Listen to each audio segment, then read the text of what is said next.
Today Halloween. Yes. Maybe I should go as mom.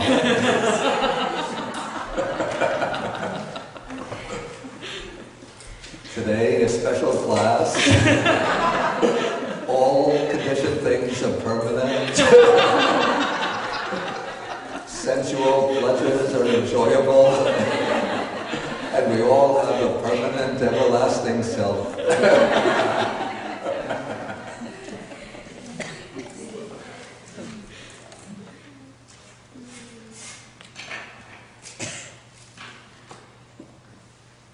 I hope they won't cut off listening at that point and think, what is Bhikkhu Bodhi teaching? Okay, let us begin with homage to the Buddha.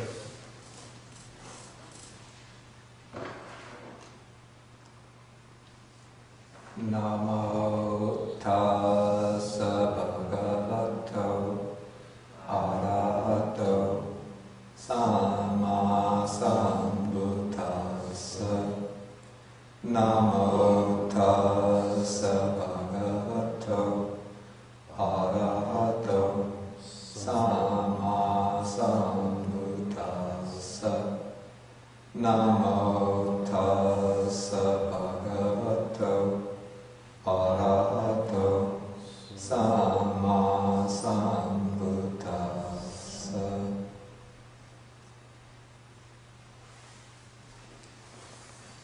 Good morning, everybody. Yeah, I had handed out this table that I prepared some years ago. I need to quickly time those. This shows the connections, the correlations, correspondences between the fetters, the latent tendencies, and the asavas, the taints or maybe leakages. I'm not going to explain this table now because we haven't yet come to fetters or latent tendencies. But you keep this table, and I think when we come to the next sutta, sutta number 6, there we will encounter the fetters. Then when I explain the fetters, then we can look at the correlation between the fetters and the asavas. And in the later sutta, sutta number 18, we come to the, which is on the schedule, we'll come to the anusayas. Then we can see how the anusayas, the latent tendencies, fit into this picture. Okay, so now we've been studying sutta number 2 in the Majjhima Nikaya. This is the Sabbasava Sutta, the discourse on all the taints. And so far we have gotten through section number 11. And this whole section, from paragraph number 5 through paragraph number 11, is concerned with the dasanena asava, the taints to be abandoned by seeing. And so these are the taints to be abandoned by seeing the Four Noble Truths. And that is the distinctive attainment of the Sotapanna, the stream enterer, the disciple who has seen personally and directly the truths proclaimed by the Buddha, and by doing so has cut off the 3 most fundamental fetters: the fetter of personality view, which means the view of self, doubt, and wrong grasp of rules and observances. And by cutting off these 3 fetters, the disciple has entered what is called the stream of the Dhamma. This is the stream of the Noble Eightfold Path, which is going to carry this disciple onwards irreversibly to full liberation.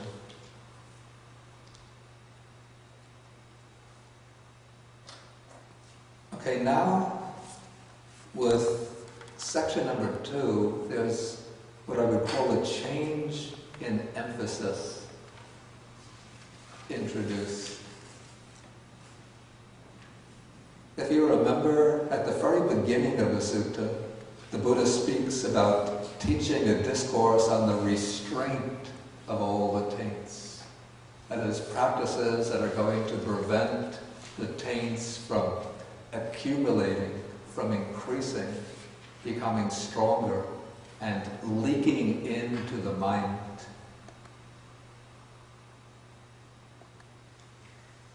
And then he introduces the word abandoning. And we saw that there are 2 basic types of abandoning. One is the complete abandoning by eradication, by utterly cutting off the taints or the defilements. And as I explained in the first class on the sutta, that kind of eradication of defilements takes place through the method of seeing, that's the first of the 7 methods, and the method of development, bhavana. The stage of seeing, that is the first world-transcending attainment. The attainment by which one sees into the ultimate truth of the Dhamma and thereby eradicates certain defilements right at the root level. And what is meant by development is that the cultivation of that vision of the truths until that vision becomes so strong, clear, brilliantly bright, that it's able to completely eclipse all ignorance, which is the fundamental ground, the primordial ground of all of the other defilements. And the stage of development covers the process of development covers the 3 higher stages of world-transcending realization. They're not mentioned separately in the sutta, but I'll just introduce the terms now. We'll explore them later in the next sutta that we take. These are the stages of the once-returner, non-returner, and arahant. Now the 5 methods that are sandwiched in between these 2 methods are concerned primarily with restraining the taints, that is, preventing them from cropping up into the mind and from gaining strength and force. And so now, with the second method, we come to what I called the taints to be abandoned by restraining. Samvara pahatava asava. And this method is taught specifically in the context of what is called exercising restraint over the sense faculties. Okay, so coming to the text, the Buddha says, what taints should be abandoned by restraining? Here, then he gives the answer, here a bhikkhu, a monk, reflecting wisely, this is pati sankha yoniso, reflecting carefully, thoroughly, systematically, abides with the I faculty restrained, while taints, vexation and fever might arise in one who abides with the I faculty unrestrained. There are no taints, vexation or fever in one who abides with the I faculty restrained. Then the same thing is repeated with regard to the ear faculty, nose, tongue, body, and mind faculty. Okay, and then concluding, the text says, while taints, vexation, and fever might arise in one who abides with the faculties unrestrained, there are no taints, vexation, or fever in one who abides with the faculties restrained. These are called the taints that should be abandoned by restraint.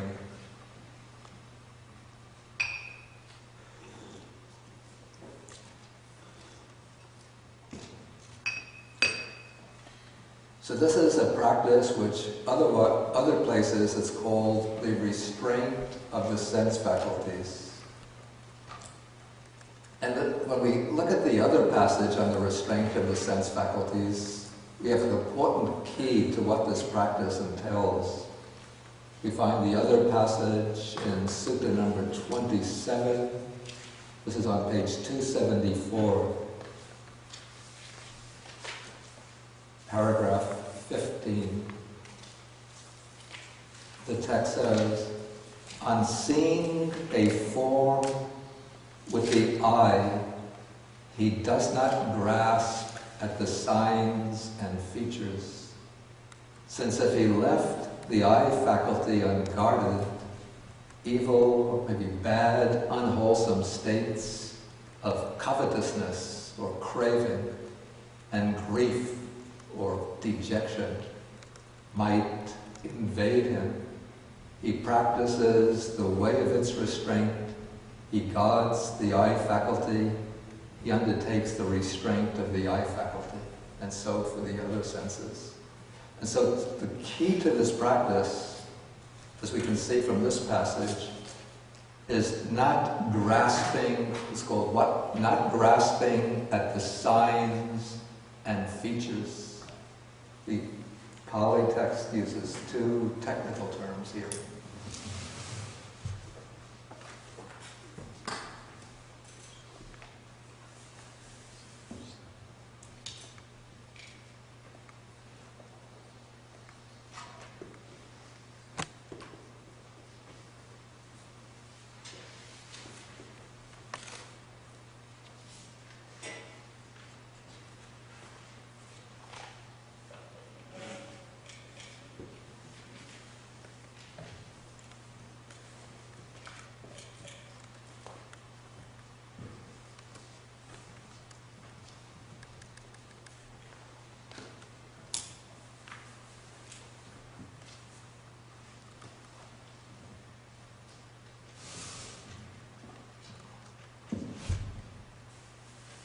Okay, the commentaries explain that the nimitta is the general, maybe the general characteristic of an object which serves as the basis for the arising of unwholesome states of mind.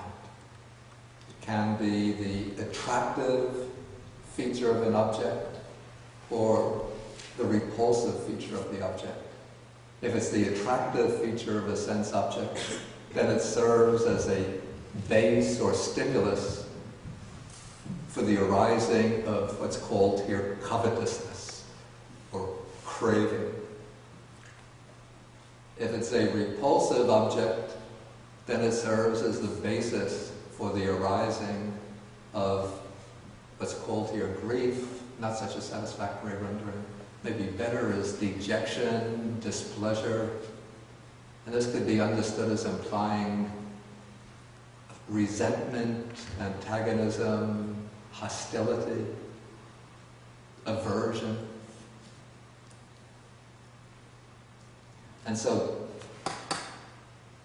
often the mind just revolves back and forth between the attraction to what appears to be pleasant and enjoyable and repulsion or aversion to what is disagreeable.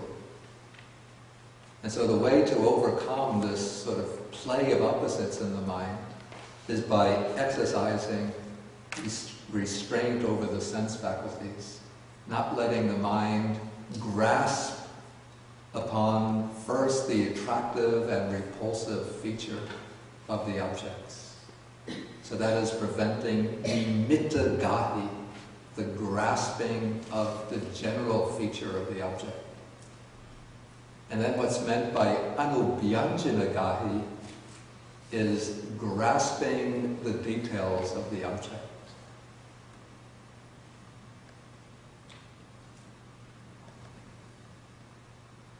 And so this practice is taught especially for monastics who have to restrain the arising of any kind of sensual craving, as well as aversion due to the difficulties of living a very simple monastic life. But it can be practiced really by anybody who's intent on gaining control over the mind. Okay, the way these two work, just to give an example, this example that comes up many times in daily life. For example, say a man sees a pretty woman, there comes initially the input into the mind, the first impression, pretty woman. And then the mind grasps upon that quality of prettiness, that is nimitta gahi. Then because there comes that initial stimulus, then it seems the eye of its own accord, so really with the mind behind it, but it seems almost automatically the eye starts looking, nice flowing brown hair or black hair, sparkling eyes, nice sweet smile, white teeth. So now anubhyanjanagahi then starts moving down the body, nice breasts, nice waist, nice legs, nice feet, nice toes. Wait, crooked toes? Pigeon toes? And so now turning away from the attractive object to something repulsive, then starts looking back up at the face again. Wait, that nose is not so pretty. Big nose, crooked nose. Then the interest fades away. Okay, anyway, this is how the grasping of a pleasant object can take place. Then the grasping of painful objects, of disagreeable objects. This is an interesting phenomenon of the mind. What I've found, sometimes the mind will settle upon something which can be rather trifling, just very slightly annoying, and yet that comes to obsess the mind. I remember back many years ago when I started to meditate, this is when I was in graduate school, living in the residence hall at Claremont Graduate School. It seemed that whenever I sat to meditate, a dog about 2 blocks away would start barking. And it was just like a faint sound coming from the distance, but the mind would always settle on that dog, which somehow would start to bark as soon as I sat down. I might be studying maybe from 7:30 to 9 o'clock. Dog is quiet. 9 o'clock, I get my seat ready, sit down, cross my legs, settle in breath, out breath, in breath, bark! Out breath, in breath, out breath, bark! In breath, out breath. This went on night after night till I decided, this was a graduate residence hall. There were students in the other rooms, sometimes talking, maybe watching television. You get the sound of the television. Didn't bother me. But just one dog barking 2 blocks away, that's what the ear is picking up. And so what I did finally, I have to go to the people who own that dog explain to them that I'm trying to meditate, at least they could be kind and understanding and put a muzzle on the dog so it wouldn't disturb my meditation. And so I would leave the residence hall, go walking down 2 blocks to the corner. The dog is still barking, woof, woof. But I get to the corner and the dog is quiet. So which house is it?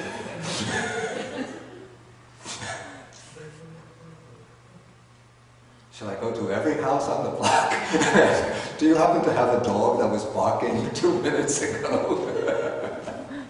But then I thought the people are going to think I'm crazy.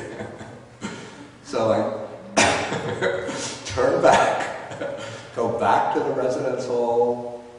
Everything is quiet. The dog has stopped barking. I can go back to my meditation, take the seat, cross the legs, in breath, out breath. I've succeeded. The dog is quiet. In breath, out breath. Wow, that really works. I just have to walk in the corner and the dog will stop. In breath. Wow. Out breath. Wow. Wow. Wow. So this is picking up, this is called the patika nimitta, the repulsive object, disagreeable object. Patika nimitta. And then, even though one is trying to keep the mind on the breath, one starts picking up all of the details in that barking of the dog. Even from the very beginning of the woof, the rough sound of the woof, the amount of time between one woof and another, all of those details become clear. Okay, so this is the way the mind picks up the features of disagreeable objects. And so what one has to do here, well, there are different ways to deal with this. One way, of course, is to just try not to pay attention to that disagreeable object and just go back to the main meditation object, in-breath, out-breath, in-breath, out-breath. But I found after some time that this didn't work so successfully.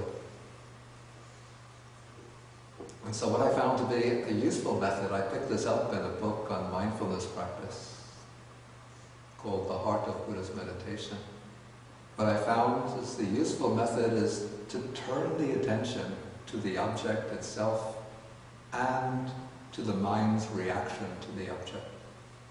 So one just listens to the barking sound of the dog, just listening to sheer sound, not evaluating it as something interrupting my meditation, not something being done with malicious intent to disturb my meditation, but just, this is the play of conditions. People have dogs in the neighborhood, dogs bark, that's the sound of a barking dog. In fact, you could even suspend the idea of a dog barking, and it's just a sound, a bare sound. And then one can note how the sound takes place, how the mind catches on to the sound, even almost obstinately fastening on the sound, and then how annoyance and irritation arise based on that sound. And one just watches the sound, watches the act of hearing, watches the irritation that arises. And then one is practicing, it's actually part of the 4th Satipatthana, the attention to, he knows the sound, he knows the ear, and he knows the fetter that arises on both.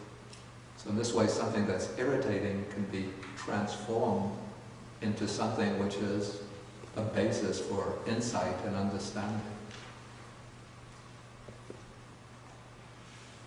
Okay, and then after one starts attending to the sound for some time in this way, then it loses its disagreeable tone, and it just becomes part of the background. And so it falls off into the background, and then one can go back to the in and out breathing.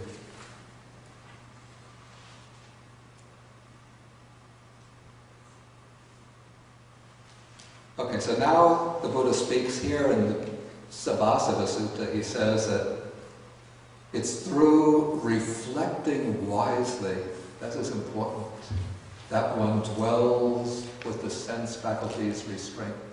So one reflects wisely, one reflects on the advantages, first one reflects on the disadvantages of letting the senses run at random to their sense objects. The disadvantages of being caught up in this whirlpool of attachment to the pleasant, repulsion and aversion towards the unpleasant, and reflects on the benefits of being free from this whirlwind of subjugation to sense objects, the self-mastery, the peacefulness, the ability to dwell happily under all conditions. And then one exercises restraint of the senses by not letting the senses become fastened upon the sign, the nimitta, of what is attractive and repulsive, and then become engaged or engrossed in the details of what is attractive and repulsive.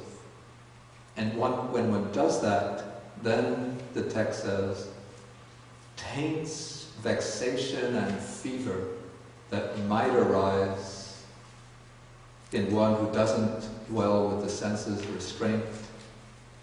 There are no, whatever taints, vexations and fevers might, while taints, vexation and fever might arise in one who dwells with the faculties unrestrained, there are no taints, vexation or fever in one who abides with the faculties restrained. Here the text uses three words, and this is somewhat interesting, almost as if they're synonymous.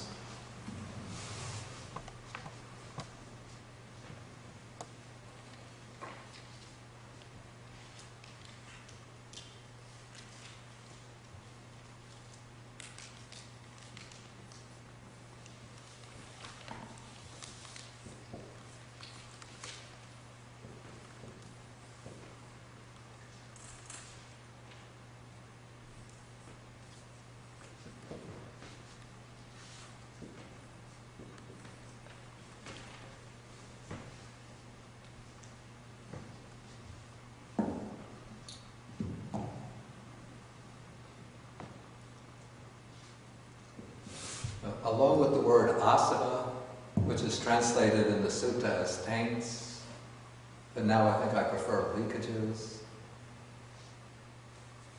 There are also, and the word asava suggests the idea of a liquid flowing. But now we have two other words, vigata. Vigata is based on a root, han, which means to strike, to hit. And then the V, the prefix V, intensifies that, so it's something which strikes or hits at the mind. So I render it here as vexation, or it can also be rendered distress. And then the other word is parilaha, which comes from a root which means burning. And the word parilaha, it's often used to indicate a fever, like when one gets ill. But here it's not referring to a bodily illness, but it's the fever of the mental defilements, considered as burning the mind. And so we have actually three images given here. We're underlying these words, three metaphors.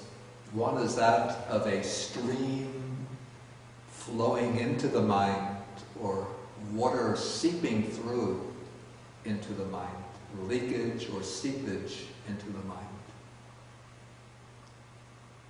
The second image is of striking or hitting, and the third image is of burning.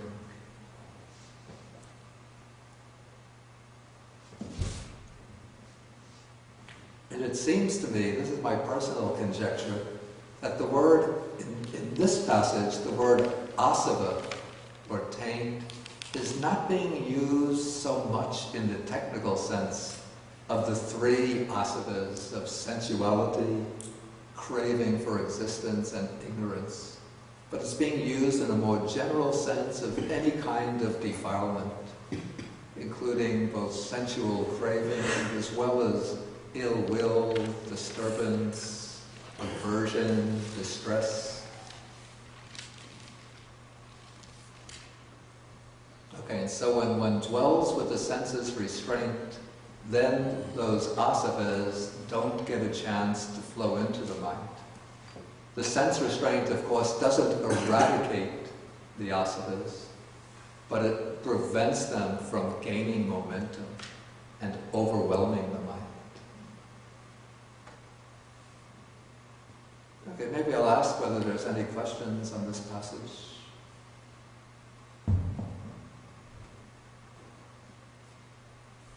They should be pertinent questions, I mean, things that have to be cleared up.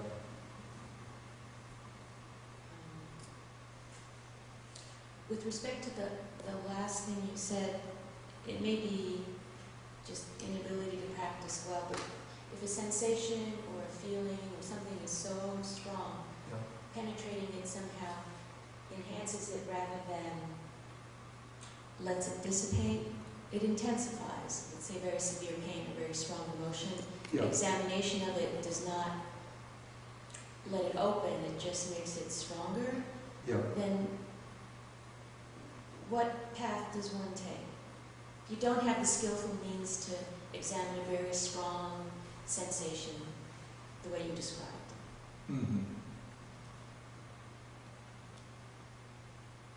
Maybe can you repeat the question again? Just one phrase that you said, I didn't catch it because... All right, let's, for example, a strong emotion like fear or jealousy that's so overpowering that examination using these skillful means doesn't work.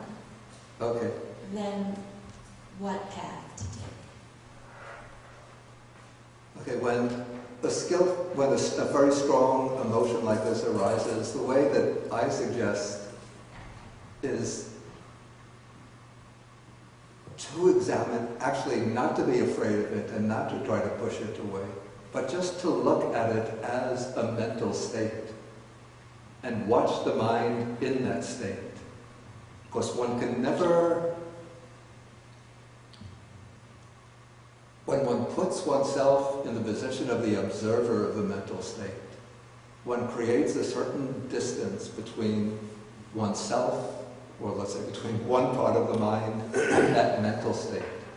So you just are regarding this as a state that's arising in the mind. One recognizes that this state has arisen through certain conditions. Even if it's very strong and overpowering, just watch the mental state. And one finds that if one does this repeatedly over time, one gets a certain peacefulness, even while that mental state is present simultaneously. So one is just taking the position of a pure observer of the mental state. So it becomes almost as if, even though that mental state is, you would say, your own, but it's almost as if you're watching a movie where somebody is, maybe the hero or heroine is pushed to the edge of a cliff, like one of these Alfred Hitchcock movies where the hero is hanging from the cliff by one hand and looks down below. There's, he's hanging from Mount Fillmore, is it? Rushmore looking down, or from the top of a skyscraper, holding to the windowsill, looking down. So you're looking at that mental state just the way you might be looking at the hero in this Alfred Hitchcock movie.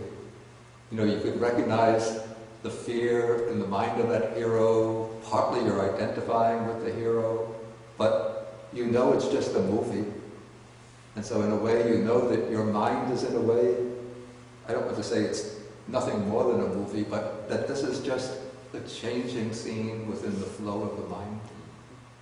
And then as one repeatedly watches a state of mind in this way and develops that ability to stand back from it and just identify what's occurring in the mind, gradually it's weakening the roots of that state of mind, depriving it of strength.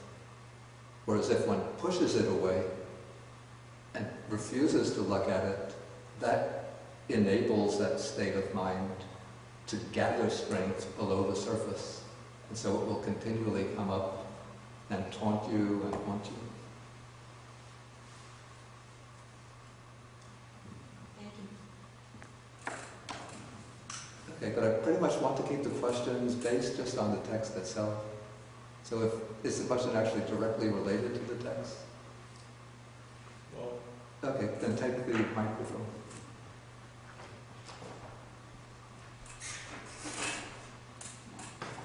Do you regard that this kind of detachment or disinterest as the same sort of thing that phenomenologists like Husserl mean by bracketing?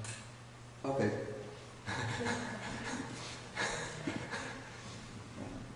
It's a good thing that you've asked somebody who in graduate school took courses in phenomenology, otherwise they wouldn't know what's meant by bracketing.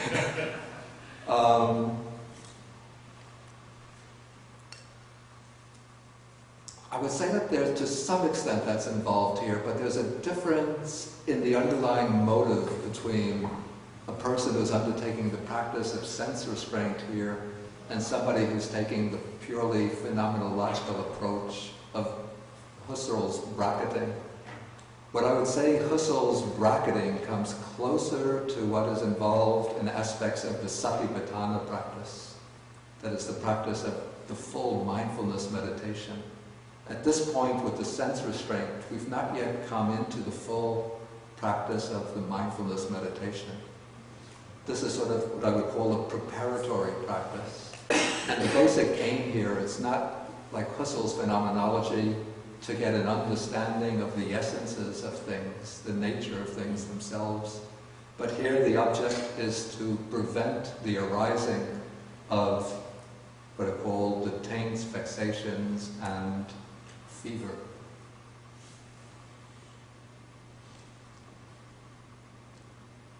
Okay, I think we should go on now to the next section.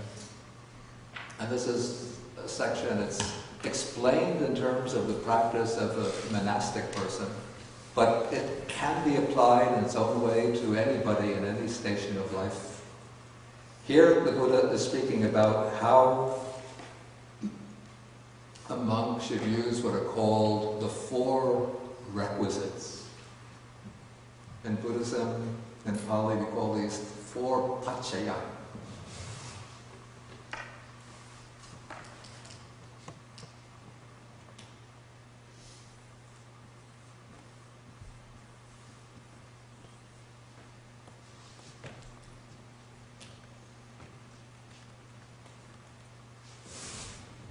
These are the 4 supporting conditions of life. And the 4 supporting conditions are the robe, alms food, the dwelling place, and medicinal requisites. And so the Buddha, of course, since he's teaching monks, he explains this in terms of the lifestyle of the monk. So he says, what taints should be abandoned by using? Here, a bhikkhu, a monk, reflecting wisely, uses the robe only for protection from cold, for protection from heat, for protection from contact with gadflies, mosquitoes, wind, the hot sun, and creeping things like insects and snakes, and only for the purpose of concealing the private parts. Okay, so this is explaining the way the monk uses the robe. So generally the monks will have 3 robes with maybe a change of the upper and under robe for when washing the other robes. But one could apply this even in the household life for the use of clothes. So if you consider clothing in this way, you don't always have to be buying the latest high fashion clothing. Just the other day, somebody was telling me that, a woman was telling me that there are these dresses, Saint Laurent and Gucci dresses that go for like $100,000. I hope I don't trouble anybody by saying this, but why? So that you can go to these high fashion cocktail parties and show up with the label Gucci, Saint Laurent, and show I'm able to spend $100,000 on a dress, when one could buy dresses that will serve the same purpose for much less. Okay, similarly with men's clothing. So if one reflects wisely, you don't have to have a whole wardrobe filled with many fancy, variegated clothing. It doesn't mean that you have to, dress like another, do you call this, a person who's completely outside the trends of fashion. Is there a special term for that? Frumpy? What's that? Frumpy? I'm not catching it. Frumpy. Crumpy. Frumpy. Frump. Yeah. So I mean, you can wear nice clothing, which is, somewhat in fashion, but you don't really need so many clothes. And try to live very simply, frugally. Okay, then, reflecting wisely, he uses the alms food neither for amusement nor for intoxication. What's meant by intoxication is just to enjoy a lot of different tastes, nor for the sake of physical beauty and attractiveness. This was an idea in India, in the Buddhist time, maybe even today, that physical attractiveness is seen in plumpness. Now we have the ideal that, especially that women should be thin, and men should be relatively thin but muscular. But in India, in the Buddhist time, the ideal was that both men and women should be plump. And so people would eat a lot and eat fattening foods in order to fatten themselves up.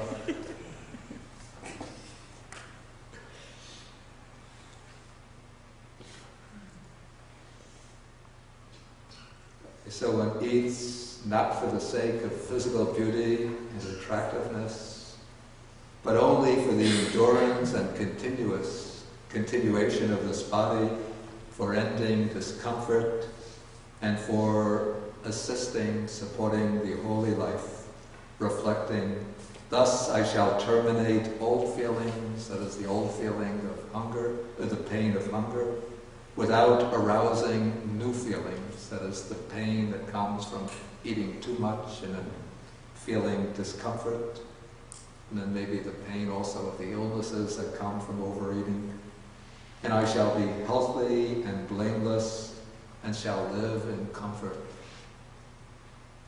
Again, this is wise advice for anybody to follow, especially now today when we know that eating in excess and eating the wrong types of food leads to obesity, to various illnesses like heart conditions, strokes, heart attacks, diabetes, and other conditions. Okay, and so it doesn't mean that one should avoid delicious food and just cook completely bland food. Though if anybody wants to taste bland food, I will be willing to cook for them. But one should know the proper measure in eating. Eat the right amount to keep oneself strong and healthy without overeating so that one becomes overweight. And one should eat the nutritious food that will support one's body and enable one to fulfill one's duties and to continue your Dharma practice. Okay, then the third requisite or support is the dwelling place. So here the text says, again, reflecting wisely, he uses the resting place or dwelling place only for protection from cold, for protection from heat, for protection from contact with flies, mosquitoes, wind, the hot sun, and creeping things, and only for the purpose of warding off the perils of climate. Again, it's the rain, snow, wind, and for enjoying retreat, for solitary meditation. Then the fourth requisite is medicines. In the Buddha's time, they didn't have very expensive prescription medications, no high-cost hospitals, high-cost insurance policies, but basically people used herbal medicines, and so they would provide herbal medicines to the monks, as well as certain refreshments which are allowable after 12 noon, things like honey, sugar. They would use the sugar from actual sugar cane, and drinks, allowable drinks. And so those are considered medicines as well. So reflecting wisely, he uses the medicinal requisites only for protection from arisen afflicting feelings, from the pain of illness, and for the benefit of good health. Okay, so again we have the same concluding paragraph. While taints, vexation, and fever might arise in one who does not use the requisites in this way, there are no such taints, vexation, or fever in one who uses them thus. So those are called the taints that should be abandoned by using. Okay, now I'll go directly into the next. I'll try to get through at least through the number 6, then I'll ask for questions. Okay, now we come to taints that should be abandoned by enduring. By enduring, what is being indicated here is patience, things that one has to endure with patience. And so this was especially necessary in leading the monastic life during the time of the Buddha, when usually for 8 months of the year, the monks would wander without any kind of fixed dwelling place. They would live out in the open. They would have to walk from town to town, village to village, all over northern India, sometimes exposed to very hot, sunny weather. Sometimes during the rainy season they would have to remain indoors most of the time. But at other times there could be sudden showers to which they're exposed, sometimes strong winds. One would always be exposed to flies, biting flies, mosquitoes, ants, and so on. And so the text says, reflecting wisely, the monk bears cold and heat. Some months in India would be very hot, like March, April, May, the hottest months. Then cold months relatively to India. This would be December, January, February are the cold months. Hunger and thirst. Well, usually the monks would go on alms round. Sometimes if they come to an area which is hostile to Buddhism, they might not receive any offerings of food, and so they might have to endure hunger for the day, or even several days. Thirst, sometimes one would be walking long distances, no opportunity to refill one's water bottles. Contact with flies, mosquitoes, wind, the sun, and creeping things. Again, insects, snakes, ants, leeches. Do you know what leeches are like? Some of you do. We used to have them all over in the places where I was living in Sri Lanka. There are these little, you don't want me to describe what they're like. Oh, they're lots of fun. They're like worms, except worms just remain passively on the ground. But the leeches hide under leaves, and when they can sense a human body approaching, and they raise their heads up under the leaves like this. And when the foot, and usually we walk either barefoot through the forest or wearing just the rubber thongs, not with socks and shoes. And so when they sense the human being approaching, they latch on to the foot